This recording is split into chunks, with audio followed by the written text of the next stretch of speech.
வணக்கம். அம்மா IAS academy TNPSC பொதுத்தமிழில் மிக முக்கியமான கேள்விகளை பார்க்கலாம். முதல் கேள்வி, புலம்பெயர்ந்த தமிழர்கள் பற்றிய முதல் புதினம். புலம்பெயர்ந்த அப்படின்னா இடம்பெயர்ந்த, புலம்னா நிலம் அப்படின்னு சொல்லுவாங்க. இடம் விட்டு சில நாடுகள், தமிழகத்திலிருந்து பிற நாடுகளுக்கு சென்ற புலம்பெயர்ந்த தமிழர்கள் அப்படின்னு சொல்லுவாங்க. அந்த தமிழர்கள் பற்றிய முதல் புதினம் என்னன்னா, புயலிலே ஒரு தோணி.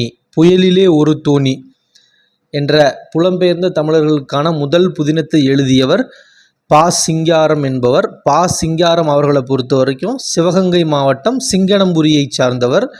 அவர் வேலைக்காக இந்தோனேசியா சென்று இருப்பார். அந்த இந்தோனேசியாவில் இருக்கும்போது தான் தென்கிழக்காசிய போர் ஏற்படும். அச்சூழல் தான் என்ன பண்ணுறாங்கன்னா, மலேசியா இந்தோனேசியாவில் நடந்த சம்பவங்கள்லாம் சேகரித்து புயலிலே ஒரு தோணி என்ற முதல் புலம்பெயர்ந்த தமிழர்களுக்கான நூலை சிங்காரம் அவர்கள் எழுதுகிறாங்க. மீண்டும் இந்தோனேசியாவிலிருந்து இந்தியா திரும்பி தினத்தந்தி நாளிதழில் கொஞ்ச நாளில் பணியாற்றினார். அது மட்டும் இல்லாமல் மாணவர்களின் கல்வி வளர்ச்சிக்காக 7.5 லட்சம் ரூபாய் அவரோட சேமிப்பு பணத்தை கொடுத்ததாகவும் கூறப்படுகின்றது. அடுத்த கேள்வி, தமிழிசை இயக்கம் என்ற நூலை எழுதியவர். தமிழிசை இயக்கம் என்ற நூலை எழுதியவர் உலக பெருந்தமிழர் தமிழ் திரு ரா. இளங்குமரனார் அவர்கள்.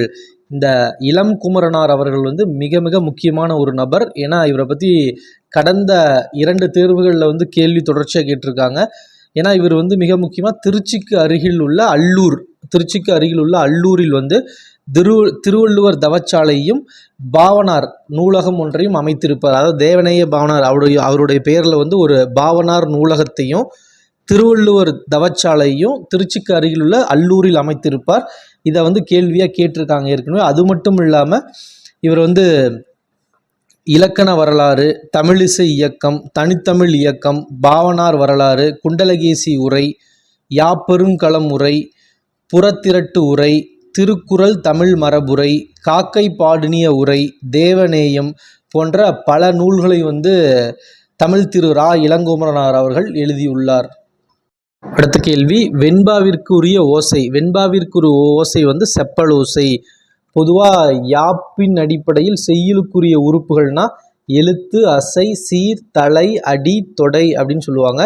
வெண்பா பாவகை 4 வகைப்படும். வெண்பா, ஆசிரியப்பா, கலிப்பா, வஞ்சிப்பா. வெண்பாவிற்குரிய ஓசை செப்பலோசை. வெண்பா பெரும்பாலும் அறநூல்களில் நிறைய பயன்படுத்தப்படும். அறநூல்களில் எந்த வகையான பயன்படுத்தப்படும்னா வெண்பா பயன்படுத்துவாங்க. அதோடைய ஓசை செப்பலோசை. ஆசிரியப்பாவை பொறுத்த வரைக்கும் அகவலோசை உடையது. பெரும்பாலான சங்க இலக்கியங்களில் ஆசிரியப்பாவை தான் பயன்படுத்தியிருப்பாங்க. இதையே கேள்வியாக கேட்டிருக்காங்க. வெண்பா எந்த நூல்களில் அதிகம் பயன்படுத்தப்பட்டது, ஆசிரியப்பா எந்த வகையான நூல்களில் அதிகம் பயன்படுத்தப்பட்டது. அடுத்தது, கலிப்பாவை பொறுத்த வரைக்கும் துள்ளல் ஓசை உடையது, கலித்தொகையில் பயன்படுத்தப்பட்டுள்ளது. வஞ்சிப்பா தூங்கல் ஓசை உடையது. 10 பாட்டு நூல்களுள் குறைந்த அடிகளை கொண்ட நூல். முல்லைப்பாட்டு. 10 பாட்டு நூல்கள்லாம் நமக்கு தெரியும். திருமுருகாற்றுப்படை, பொருணராற்றுப்படை, பெரும்பானாற்றுப்படை, சிறுபானாற்றுப்படை, மலைப்படுகடாம், அது மட்டும் அப்படின்னு சொல்லி ஒரு 10 நூல்கள் தொடர்ச்சியாக வரும். இதில் முல்லைப்பாட்டு அப்படிங்கிற நூல் தான் குறைந்த அடிகளை கொண்ட 10 பாட்டு நூல். இது 103 அடிகள், அதாவது 103 103 அடிகளை கொண்ட நூல். இந்த முல்லைப்பாட்டுக்கு வேறு பெயர் நெஞ்சாற்றுப்படை என்றும் அழைக்கப்படும். இந்த நூலை எழுதியவர் காவிரி பூம்பட்டினத்து பொன்வணியனார் மகனார் நப்பூதனார். அதாவது நப்பூதனார் அவர்கள் தான் இந்த முல்லைப்பாட்டு என்ற நூலை எழுதியிருப்பாங்க. காலின் 7 அடி பின்சென்று என்ற தொடர் இடம்பெற்றுள்ள நூல் பொருணராற்றுப்படை. 10 பாட்டு நூல்களில் ஒன்றான பொருணராற்றுப்படையில் தான் இந்த காலின் 7 அடி பின்சென்று என்ற தொடர் இடம்பெற்றுள்ளது. இதன் பொருள், பண்டை தமிழர்கள் பண்டைய தமிழகத்தில் நம் வீட்டிற்கு விருந்தினர் வந்தால் அவங்க செல்லும்போது அவங்கள பிரிய மனமில்லாமல் அவர்கள் அவங்க வந்த குதிரை பூட்டிய தேரில் ஏறினதுக்கு அப்புறமே அந்த தேரை ஒரு 7 அடி முன் சென்று நம்ம அவங்கள வழி அனுப்பி வைப்போம். முன்னாடி அந்த விருந்தினர்கள் அவங்க வாகனத்தில் ஏறினதுக்கு அப்புறமா அவங்க நம்ம முன்னாடி சென்று வழி அனுப்பி வைப்போம். அதை தான் பொருணராற்றுப்படையில் காலின் 7 அடி பின் சென்று என்ற ஒரு தொடரில் குறிச்சிருக்காங்க.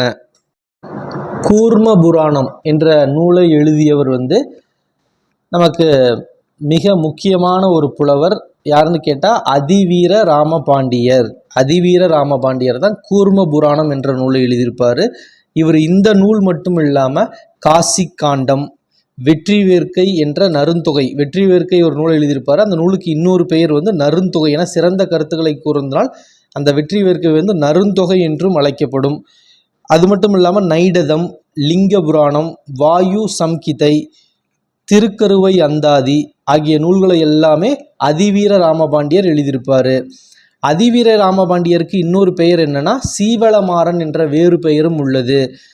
இந்த அதிவீர ராமபாண்டியர் வந்து தமிழ் புலவர்களில் ஒருவராகவும் கொற்கையின் அரசராகவும் இருந்திருப்பார். மிக முக்கியமான ஒரு பாயிண்ட் என்னன்னா அதிவீர ராமபாண்டியர் தமிழ் புலவர்கள் ஒருவராகவும் கொற்கையின் அரசராகவும் இருந்திருப்பார். இவர் எழுதிய மிக முக்கியமான நூல்கள் காசி காண்டம் உள்ளிட்ட முன்பு நம்ம கூறிய நூல்கள் எல்லாமே இவர் எழுதியவை. கூத்தராற்றுப்படை என்ற நூலை எழுதியவர். கூத்தராற்றுப்படைனா 10 பாட்டு நூல்களில் மலைப்படுகடாம் என்று அழைக்கப்படும் நூலுக்கு இன்னொரு பெயர் தான் மலைப்படுகடாம். 10 பாட்டு நூல்கள் ஒன்று. அந்த நூலின் இன்னொரு பெயர் தான் கூத்தராற்றுப்படை. இந்த கூத்தராற்றுப்படையை எழுதியவர் வந்து இரணிய முட்டத்து பெருங்குன்றூர் பெருங்கௌசிகனார். இரணிய முற்றத்து பெருங்குன்றூர் பெருங்கௌசிகனார் தான் இந்த மலைப்படுகடாம் நூலை எழுதியிருப்பாங்க.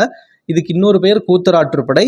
நன்னன் என்ற குறுநில மன்னனை பாட்டுடை தலைவனாக கொண்டு தான் இந்த 10 பாட்டு நூல்களில் ஒன்றான மலைப்படுகடாம் வந்து இயற்றப்படும். இது வந்து 583 அடிகளை கொண்டது. ஆற்றுப்படைனா ஒன்றும் இல்லை, ஒரு அரசரிடமோ அல்லது வள்ளலிடமோ பரிசு பெற்ற புலவரோ அல்லது கூத்தரோ வந்து எதிர்வரும் புலவரிடமோ அல்லது கூத்தரிடமோ வந்து இந்த வழி சென்றால் அந்த புலவரிடம் நமக்கு பரிசு கிடைக்கும், பொருள் கிடைக்கும் என்று ஆற்றுப்படுத்துதல். இதுதான் வந்து ஆற்றுப்படை நூல்கள் அப்படின்னு சொல்லுவாங்க. தொகாநிலை தொடர்கள் எத்தனை வகைப்படும்? ஒரு தொடரில் வந்து எவ்வித உருபோ அல்லது பொருளோ மறைந்து வராமல் வெளிப்படையாக வருவது வந்து தொகாநிலை தொடர். அதாவது எந்த ஒரு உருபும் தொக்கி நிற்காமல் மறைந்து இல்லாமல் வெளிப்படையாக வரும் தொடர் வந்து தொகாநிலை தொடர் எனப்படும். இந்த தொகாநிலை தொடர் வந்து 9 வகைப்படும்.